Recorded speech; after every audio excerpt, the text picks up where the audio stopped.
Halo, selamat siang. Perkenalkan, kami dari kelompok 4. Dan hari ini kami akan mempresentasikan materi mengenai pengenalan bahasa alami atau yang sering dikenal sebagai Natural Language Processing atau disingkat NLP. Materi ini merupakan bagian dari studi kecerdasan buatan yang berfokus pada bagaimana komputer dapat memahami dan memproses bahasa manusia. Sebelum lanjut ke materi, di sini ada anggota kelompok 4. Di sini ada Dede Anggun Nuraidah dengan NIM 2210410. Ada Rida Saniatul Farid dengan NIM 2211026. Ada Ida Yuniar dengan NIM 2211085. Ada Desain Tania dengan NIM 2211058. Dan ada saya sendiri, Revi Fauzi Madani dengan NIM 22110576. Lalu pada slide ini kami ingin menyampaikan 5 tujuan pembelajaran yang ingin dicapai dari materi ini. Yang ke-1 ada konsep dasar NLP atau pengenalan bahasa alami. Yang kedua, mengetahui peran pengetahuan dalam pemrosesan bahasa. Yang ketiga, mengidentifikasi berbagai permasalahan dalam NLP seperti ambiguitas dan idiom. Lalu yang keempat, menganalisis struktur, sintaksis, dan grammar dalam kalimat. Dan yang terakhir ada menjelaskan bagaimana Automated Transition Network atau ATN bekerja dalam parsing kalimat. Lalu di slide berikutnya, apa itu bahasa alami? Bahasa alami adalah bahasa yang digunakan manusia sehari-hari seperti bahasa Indonesia atau Inggris. Dalam konteks komputer, bahasa alami dipelajari dalam cabang ilmu Natural Language Processing atau yang bisa disingkat NLP, yang merupakan bagian dari Artificial Intelligence atau AI. NLP bertujuan agar komputer bisa memahami dan merespon bahasa manusia. Secara alami, ini didasarkan pada cara manusia belajar bahasa, yaitu pengalaman dan konteks. Lalu di slide berikutnya ada contoh penerapan NLP.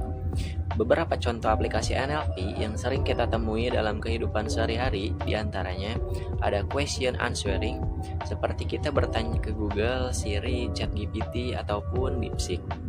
Nah, yang kedua ada machine translation.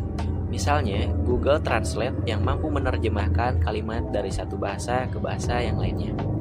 Semua ini dimungkinkan karena NLP membantu komputer mengenali makna dari kata, konteks, dan struktur kalimat. Nah, lalu untuk slide berikutnya akan disampaikan oleh rekan kelompok saya. Baiklah, yang selanjutnya yaitu peranan pengetahuan dalam bahasa. Yang pertama, pengetahuan linguistik, yaitu meliputi tata bahasa atau grammar, sintaksis, semantik, dan pragmatik. Nah, ini membantu sistem NLP memahami struktur kalimat dan makna kata. Contohnya kata bank, bisa berarti lembaga keuangan atau tepi sungai. Nah, pengetahuan linguistik ini membantu membedakan makna berdasarkan konteks. Lalu yang selanjutnya, pengetahuan dunia nyata. NLP tidak cukup hanya memahami struktur bahasa saja, tapi juga harus tahu fakta dunia. Contoh katanya adalah Obama lahir di Hawaii. Nah, sistem harus tahu bahwa Obama ini adalah nama orang dan Hawaii adalah nama tempat.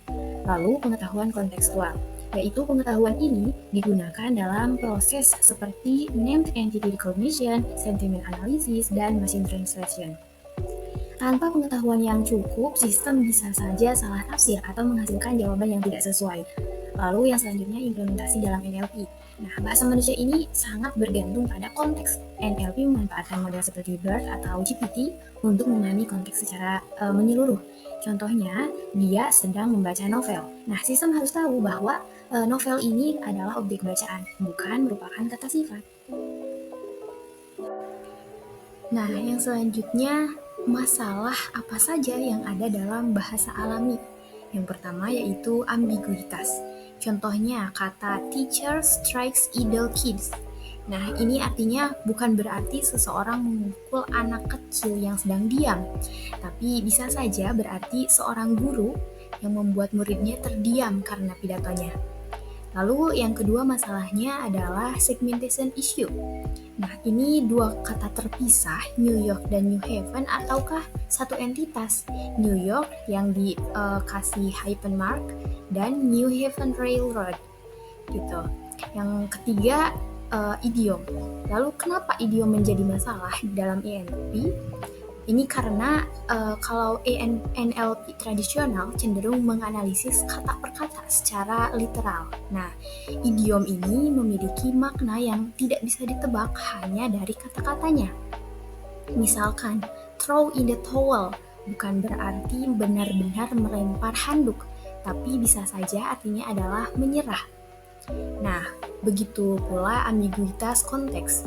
Tanpa konteks yang cukup, sistem NLP bisa bingung apakah get cold feet artinya kaki benar-benar dingin atau seseorang yang mulai ragu gitu. Lalu yang terakhir adalah non-standard language atau katanya itu tidak sesuai standar, tidak baku gitu. Contohnya di kata ini, great job Justin Bieber, we so proud of you gitu. Di sini ada kata so proud yang seharusnya menuliskannya itu tidak kapital semua gitu. Baik, selanjutnya kita masuk pada pembahasan mengenai proses bahasa alami atau natural language processing. Dalam dunia teknologi dan linguistik, memproses bahasa manusia agar dapat dipahami oleh komputer merupakan suatu tantangan yang kompleks. Untuk itu, dibutuhkan serangkaian langkah sistematis yang dikenal dengan proses bahasa alami. Terdapat 5 langkah dalam memproses bahasa alami ini, yaitu yang pertama ada analisis morfologi. Langkah pertama adalah memahami bentuk dasar kata dan bagian-bagian penyusunnya. Dalam linguistik, ini disebut analisis morfologi. Sistem harus bisa mengenali akar kata, awalan atau prefix, dan akhiran atau sufiks. Misalnya pada kata membangunkan, terdapat kata bangun sebagai kata dasar, ibu hanmem sebagai awalan, dan ibu hankan sebagai akhiran. Dengan mengenali struktur ini, sistem dapat membedakan makna kata dan hubungannya dengan kata lain. Selanjutnya, yaitu analisis sintaks atau sintaksis. Setelah mengenali bentuk kata, sistem perlu mengetahui struktur kalimat. Ini disebut analisis sintaks yang mencakup urutan kata dan fungsi gramatikal seperti subjek, predikat, dan objek. Contoh strukturnya yaitu kalimat biasanya terdiri dari subjek dan predikat. Subjek dapat terdiri dari determinan dan kata benda, dan predikat bisa terdiri dari kata kerja dan kata benda. Contoh kalimatnya yaitu kakak perempuan membaca buku di taman. Subjeknya yaitu kakak perempuan, yang mana kakak merupakan determinan dan perempuan merupakan kata benda. Selanjutnya predikat. Predikat di sini yaitu ada pada kata membaca sebagai kata kerja. Selanjutnya ada objek, yaitu buku sebagai kata benda, dan yang terakhir yaitu keterangan di taman sebagai keterangan tempat. Langkah ini penting agar sistem memahami susunan kalimat yang benar secara tata bahasa. Selanjutnya yang ketiga ada analisis semantik. Pada tahap ini, fokus beralih pada makna kata. Sistem harus memahami arti dari setiap kata dan bagaimana kata-kata tersebut membentuk makna secara keseluruhan dalam kalimat. Contohnya, dalam kalimat ayah datang membawa buah tangan tidak bisa diartikan secara harfiah. Sistem harus memahami bahwa buah tangan bermakna oleh-oleh dan bukan sekedar buah yang ada di tangan. Selanjutnya yang keempat yaitu discourse knowledge atau pengetahuan wacana. Bahasa tidak hanya berdiri dalam satu kalimat. Artinya, sistem juga harus bisa menghubungkan makna antar kalimat. Contohnya, ibu pergi ke pasar. Ia membeli makanan di sana. Kata ia merujuk pada ibu, sedangkan di sana merujuk pada pasar. Sistem harus memahami hubungan antar kalimat agar tidak salah dalam menafsirkan informasi. Selanjutnya, langkah yang terakhir ada analisis pragmatik. Sistem perlu mempertimbangkan konteks penggunaan bahasa. Kalimat yang sama bisa memiliki makna berbeda tergantung nada, intonasi, atau situasi. Contohnya, ayah datang bisa berarti bertanya, terkejut, atau tidak sabar tergantung nada atau ekspresi yang digunakan. Pragmatik memungkinkan sistem memahami makna tersirat dari sebuah ucapan. Kelima langkah ini merupakan pondasi penting dalam Natural Language Processing atau NLP. Dalam menerapkan langkah-langkah ini, komputer dapat lebih cerdas dalam memahami bahasa manusia secara alami dan kontekstual. Baik, selanjutnya kita akan membahas mengenai proses sintaksis dalam pemrosesan bahasa alami atau NLP ini. Apa itu proses sintaksis? Proses sintaksis adalah langkah untuk menganalisis struktur kalimat, yaitu bagaimana kata-kata saling terhubung satu sama lain dalam sebuah kalimat. Tujuan utama dari proses ini adalah untuk membentuk pohon sintaksis atau syntax tree dan graf relasi atau dependensi graf. Melalui proses ini, sistem dapat memahami fungsi gramatikal dari setiap kata seperti subjek, predikat, objek, atau keterangan. Tahapan-tahapan dalam proses sintaksis ini, yang pertama ada tokenisasi, yang kedua ada part of speech staging atau post staging, yang ketiga ada parsing, dan yang terakhir ada dependensi analisis. Baik, selanjutnya kita masuk pada langkah pertama dalam pemrosesan bahasa alami atau Natural Language Processing ini. Langkah pertama yaitu tokenisasi. Tokenisasi merupakan proses awal yang bertujuan untuk memecah teks menjadi unit-unit kecil yang disebut dengan token agar lebih mudah dianalisis oleh sistem. Apa itu token? Token bisa berupa kata, misalnya saya dan makan, bisa juga berupa frasa, misalnya buah tangan, bisa berupa simbol atau tanda baca, misalnya tanda seru dan titik, dan bisa juga berupa karakter. Jenis token tergantung pada tujuan analisis dan konteks penggunaannya. Nah, bagaimana proses tokenisasi bekerja? Sebagai contoh, saya punya kalimat I love machine learning yang diakhiri dengan tanda seru. Setelah melalui proses tokenisasi, kalimat tersebut akan dipecah menjadi I love machine learning dan tanda seru. Jadi ada 5 kata atau 5 token yang sudah dipecah dalam proses tokenisasi ini melalui proses yang disebut tokenizer, dan hasilnya digunakan untuk analisis lanjutan seperti post staging, parsing, dan dependensi analisis.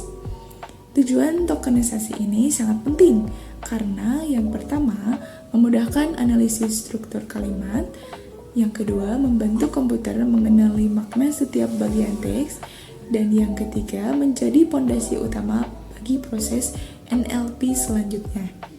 Tanpa tokenisasi yang baik, proses sintaksis dan semantik bisa mengalami kesalahan karena sistem tidak bisa mengenali bagian-bagian penting dalam teks. Kesimpulannya, tokenisasi bukan hanya sekedar memecah teks, tetapi juga menjadi gerbang awal bagi komputer dalam memahami bahasa manusia.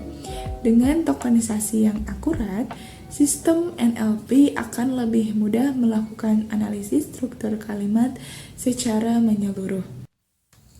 Baik, selanjutnya saya akan membahas tahap kedua dari bahasa alami. Pada bagian ini, saya akan membahas lebih lanjut tentang part of speech staging, atau yang biasa disingkat menjadi post staging. Postaging merupakan proses untuk mengklasifikasikan setiap kata dalam sebuah kalimat ke dalam kategori tertentu, seperti kata benda, kata kerja, kata sifat, dan kata keterangan. Berdasarkan fungsi sintaksis dan konteksnya, proses ini penting agar sistem NLP dapat memahami struktur dan makna dari suatu kalimat. Di bagian kiri slide, kita bisa melihat tabel berisi daftar tag post beserta maknanya. Misalnya, PRP untuk kata ganti orang seperti si, FBZ untuk bentuk present tense dari verb seperti sells, dan NN untuk kata benda tunggal. Contoh kalimat di bagian kanan bawah menunjukkan hasil tagging untuk kalimat si, sells. Setiap kata diberikan label post yang sesuai dengan perannya dalam kalimat tersebut. Dalam mengetahui kategori kata melalui postaging, model NLP dapat melakukan tugas-tugas lanjutan lebih tepat, seperti parsing struktur kalimat, memahami relasi antar kata dalam dependency analysis, atau menerapkannya dalam aplikasi nyata seperti chatbot dan sistem penerjemah otomatis. Baik, untuk slide selanjutnya, saya akan bahas mengenai parsing yang merupakan salah satu tahap lanjutan dari postaging. Parsing adalah proses menyusun dan menganalisis struktur gramatikal dari sebuah kalimat. Tujuannya adalah untuk membagi kalimat menjadi bagian-bagian kecil, mengelompokkannya berdasarkan aturan grammar, dan menyusunnya menjadi bentuk struktur pohon yang disebut syntax tree. Di bagian kiri slide, ditampilkan dua pendekatan utama dalam parsing, yaitu top-down parsing dan bottom-up parsing. Top-down dimulai dari struktur kalimat keseluruhan lalu dipecah bagian-bagian kecil, sedangkan bottom-up bekerja dari kata-kata individual lalu membangunnya menjadi struktur kalimat. Gambar di sisi kanan adalah contoh syntax tree dari suatu kalimat yang menunjukkan bagaimana kata-kata seperti subject, verb, noun phrase, dan lainnya saling terhubung dalam satu struktur sintaksis yang utuh. Parsing sangat penting dalam memahami konteks kalimat secara lebih dalam. Hasil parsing ini nantinya digunakan untuk berbagai aplikasi NLP seperti machine translation, speech recognition, maupun sistem tanya jawab. Selanjutnya, pada slide ini kita masuk ke pembahasan mengenai dependency analysis, yang masih termasuk ke dalam tahap sintaksis, namun dengan pendekatan yang berbeda dari parsing struktur frasa. Dependency analysis berfokus pada relasi atau ketergantungan antar kata dalam kalimat. Dalam analisis ini, kata dikaitkan dengan kata lainnya sebagai head atau dependent. Head adalah kata utama yang menjadi pusat struktur, sedangkan dependent adalah kata yang bergantung dan memberikan keterangan tambahan pada head. Sebagai contoh kalimat, the are driving fast, dianalisis dan bentuk tabel di sebelah kiri. Di situ terlihat bahwa driving merupakan head karena merupakan kata kerja utama, sedangkan they berperan sebagai subjek, are sebagai verb, dan fast sebagai adverbial yang menerangkan cara. Di sisi kanan, kita bisa lihat struktur pohon dependensi yang menunjukkan hubungan antar kata secara visual dengan panah dari head ke dependennya. Hal ini membantu dalam memahami struktur kalimat dengan lebih terperinci dan efisiensi. Dependency analysis sering digunakan dalam berbagai aplikasi NLP tingkat lanjut seperti ekstraksi informasi dari teks, analisis sentimen, hingga sistem dialog cerdas karena memungkinkan mesin memahami hubungan gramatikal dan logika dalam kalimat.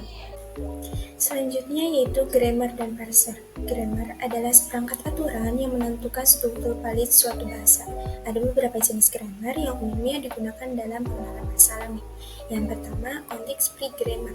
Grammar yang menyusun struktur kalimat secara hierarkis berdasarkan aturan produk. Yang kedua, dependency grammar. Grammar yang menekankan pada hubungan ketergantungan antara kata, terutama kata kerja dengan unsur lain dalam kalimat. Dan parser adalah alat atau algoritma yang menggunakan aturan tersebut untuk menganalisis kalimat dan membangun strukturnya. Proses ini disebut parsing dan hasilnya biasanya berupa referensi seperti pohon sintaksis. Nah, di sini ada 3 jenis parser. Yang pertama top-down parsing, dari atas ke bawah, membangun struktur mulai dari struktur kalimat keseluruhan ke bagian-bagian kecil. Yang kedua, bottom-up parsing, dari bawah ke atas, membangun struktur mulai dari kata-kata individu ke struktur kalimat. Yang ketiga, hybrid parsing, membangun kedua pendekatan di atas. ATN atau Automatic Translation Network adalah model parsing sintaksis yang lebih kompleks dibandingkan Finite State Automata. ATN sering digunakan dalam bidang komponen bahasa alami untuk memahami dan membentuk struktur kalimat yang lebih rumit. Karakteristik utama dari ATN lebih kompleks dari Finite State Automata. PSA bekerja dengan sejumlah state keadaan dan transisi, tetapi tidak bisa menangani struktur bahasa yang kompleks seperti rekursi atau elemen-elemen yang bersarang. ATN adalah pengembangan dari PSA dengan kemampuan parsing kalimat yang memiliki struktur kompleks dan bersarang. Kemudian menggunakan komponen seperti static keadaan, yaitu titik-titik dalam jaringan yang menunjukkan posisi dalam parsing, IRC kursor transisi dari satu stati ke stati lain, register penyimpanan informasi tambahan saat parsing sedang berjalan seperti memori card. Yang terakhir yaitu mendukung rekursi dan subjaringan. ATN bisa memanggil subjaringan dalam proses parsing rekursif seperti fungsi dalam pemrograman.